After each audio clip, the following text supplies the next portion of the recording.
And I mentioned that a lot of the relevant evidence wasn't even included. So again, BuzzFeed doing great reporting on this. This is from a few weeks ago. But what did you just say? I know I can't believe right, it. But this particular reporter at BuzzFeed has actually done a good job. And to the extent that we enjoy ripping on these publications, when they do good work, it's worthy of praise too. Prosecutors in these cases went to extraordinary lengths to exclude evidence from the trial, which the judge largely granted. The excluded evidence included pieces of the government's own secret recordings that cast doubt on the sincerity of the plot. I don't know how that's not a Brady violation. I haven't heard. For real.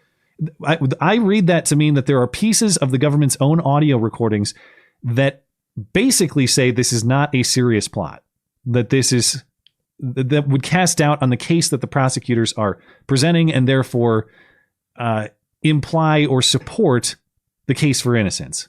Yeah. And I'm not an expert on, the process of all of this, but I was of the understanding that prosecutors are not allowed to withhold exonerating evidence. But that if this BuzzFeed reporter is correct, it sounds like something close to that happened. But it wasn't just the audio recordings. They also excluded the fact that one of the lead FBI agents on the case perjured himself previously. They also excluded the fact that a private security business owned by another lead agent on the case presented a conflict of interest. I haven't even read into that detail. I don't know much about that one. Prosecutors also refused to turn over information on confidential FBI informants used, which apparently were many. In other words, the prosecutors were able to bring just about everything, and the defense was shut out of many things, and the prosecution still could not get the convictions, which tells you just how flimsy this entire case was. And revisiting some of the narratives of the past, and just where this case fits, because it's not just a broad lie to malign the political opposition, Whitmer and Biden's political opposition. The timing. I always love talking about the timing, but in this case, it's absolutely the timing. When was it busted up?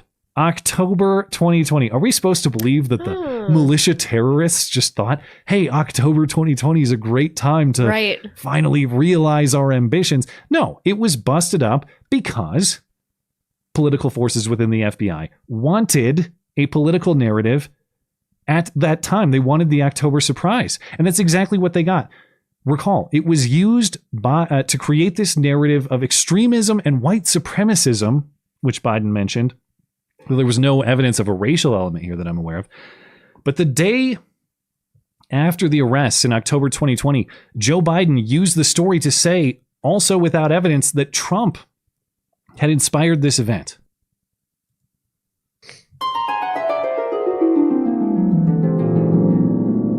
White supremacists and these militias are a genuine threat. I've got to compliment the FBI and the police agencies for what they did and how they stepped up. But look, the words of a president matter. They can cause a nation to have the market rise or fall, go to war, bring peace, but they can also breathe oxygen into those who are filled with hate and danger. The president has to realize it. The words he utters matter. He went on to say that they're very good people on both sides again. Come on. Okay, the Charlottesville link. First of all, that claim about Charlottesville is a lie. Second of all, what the hell is the link to Charlottesville with this case? Tell me more. It just keeps layering and layering the lies, all of them unsubstantiated, while telling us, a president's words really matter. President's words can change a lot of things. I look forward to Biden owning up for the integrity of a president's words to acknowledge that was all lies. Yeah. We're gonna talk about how these lies matter, how they affect negative outcomes. No, of course not. No, I actually did not look. I don't know if Biden has issued a formal statement on this yet, but it might be out there.